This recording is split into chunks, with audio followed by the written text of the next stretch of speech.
Hi everyone, thanks for joining us today at the I Think Financial Community Kitchen. Today we're going to talk about some kitchen concepts, really some kitchen basics of what every kitchen should have in order to just start off.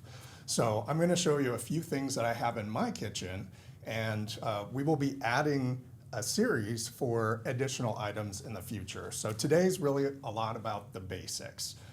I'm Stephen Johnson, and I love being part of the I Think Financial Community Kitchen, and I'm really excited to share some of my tips and my kitchen basics with you. So the first item that I would recommend you have is a trivet. Now, your trivets don't have to be anything that's really fancy. You want this in order to protect any hot items or actually really cold items from damaging any of your countertops. So I have a silicone one here. This was really cheap, probably about a couple bucks. Doesn't matter what material you have, you basically just want something that is going to protect your countertop. Probably a little thicker than something of this sort. In my kitchen at home, we actually have granite, so I don't have to worry about extreme heat or extreme cold on my countertop. So this works fine for me, but you definitely want to have a few of these. It's also really helpful when you're serving. You can actually put these on the table, put all of your dishes on there, and then your guests seated at your table can actually just go ahead and serve themselves. So a really great item there. You may also want to have a rack.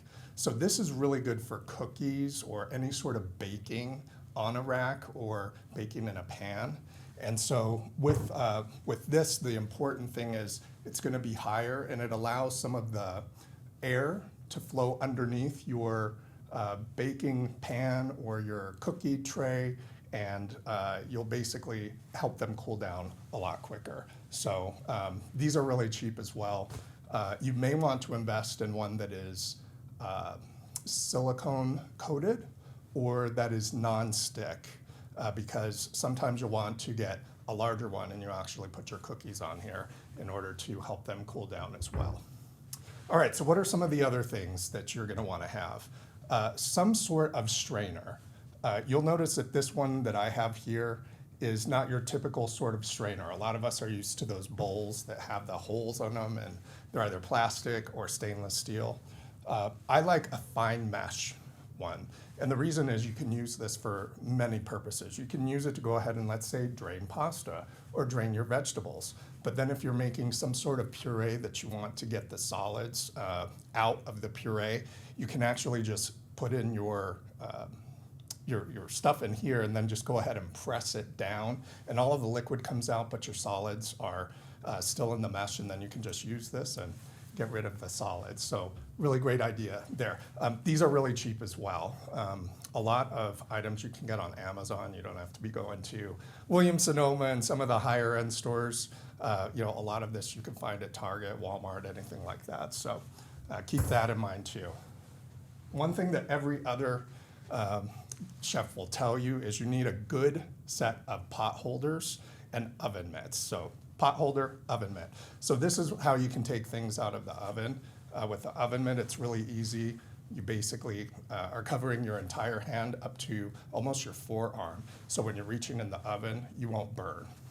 But a lot of times maybe you're touching something that's a little hot, and so you may need a pot holder. And so this is really good for maybe that handle that's a little hot as you're cooking. And again, these are available in a lot of different methods. You can get them, again, silicone coated. You just want to make sure that they're well insulated so that way you don't hurt yourself. But both really good ideas to have on hand there too. All right, so let's get into some of the other tools related to baking itself. So one thing, and this is actually something that you can use not just for baking, but for food preparation in general, you want some sort of mixing bowl. With these mixing bowls, you'll see that this one actually has a pour spout on it. So this is great. Let's say I'm making a pancake batter. I can go ahead and mix all of my dry ingredients in here, add my wet ingredients, and then just pour it right onto the pancake skillet. So those are really cool That's a really cool feature that is in some of the more recent mixing bowls. But the key here is to just have something that's easy to clean.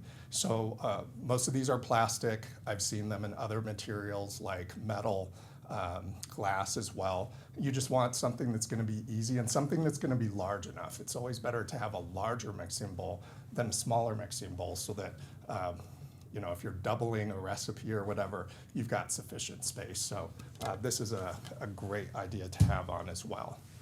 Okay, so what are some other things that you're going to need? Let's get into some of the other baking products or baking items that you're going to need in your kitchen. So the first one here is this is a 9-inch cake pan. And I definitely recommend non-stick on these.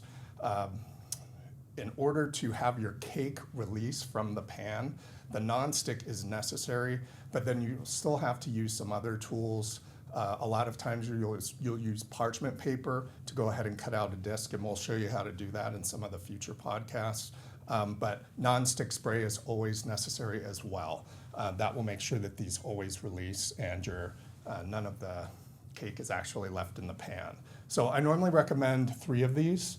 And again, 9-inch is pretty much the standard for these. It's really nice to have a higher lip here because what you'll learn when we start running through some of the recipes is as a cake rises, it does need some of that space to actually grow in order for your cake to look correct. So that is a cake pan. One of the other things that you will need is a square baking pan. Square baking pans are really good for brownies because we all love those corners, right? The crispy part. And so you need a square baking pan in order to achieve that crunchiness. So with this, again, I would recommend a non-stick because you will still need to use your spray, your non-stick spray and so forth. But also a lot of times you will have recipes where you'll have to hang your parchment paper over in order to lift those brownies out. That helps it come out all at once, and then you're not damaging your pan by cutting within the pan. So these are really important. I would recommend a material for this being primarily metal. I have seen some that are square glass. Those don't tend to cook as well in my opinion. I really like the crispiness and everything that you can get from a pan, and this is a 9-inch baking pan. One of the other things you're going to want is a bread baking pan. So let's say you're making coffee cake or you're making banana bread, something like that.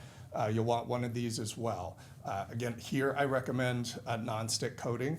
And a lot of times, again, you're still going to have to use a baking spray. And we'll run through a few recipes in the future. Helps you understand some good recipes that can be used to make bread. All right, last but not least in the baking area, you will need a cookie sheet. And so this one is really nice because, again, it's non-stick. You don't have to spend a lot of money on any of these. You'll actually be surprised when you ask a chef or a baker. They tend to go kind of cheap on these because they have so many different types of recipes that they're making that these pans just kind of like ruin, they get ruined really easily. So something like a non-stick baking pan is going to help you make sure that you've got your all of your cookies, well baked, evenly baked, and so forth. So take a look at some of these. I definitely recommend getting a minimum of 2 of these because sometimes you can use them from other purposes as well. So pie dish. These are fine to be in glass, but basically this is what you'll use to make a key lime pie or lemon meringue pie, any of those pies that you love.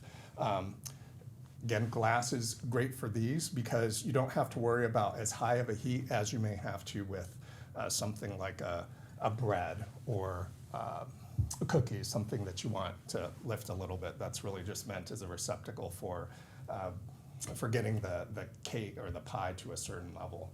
So one of the last items that I'm going to talk about before we start talking about pans is you definitely want some sort of baking dish. And again, these don't have to be fancy. I really like ones where you can basically cook in them or bake in them and then take them right to the table for your guests. So Corningware makes some really nice ones. You know, white is a really popular color. White is actually one of those colors that is, it lets the food be the star, and you don't have a lot of designs and everything that may be taking attention away from your meal. So I definitely recommend a baking dish like these. They clean up really well too, because they've got a nice ceramic coating on them. And then a lot of these come with a glass top so that you can cover it later on. So that is the baking dish. So let's go ahead and start talking about some of the pans here that you need in your kitchen. So these are my personal ones. I like Calphalon. This is a contemporary stainless edition. This is one area where you may not want to skimp. I've actually had these since 2005, and you can see they look like they're still in pretty good condition.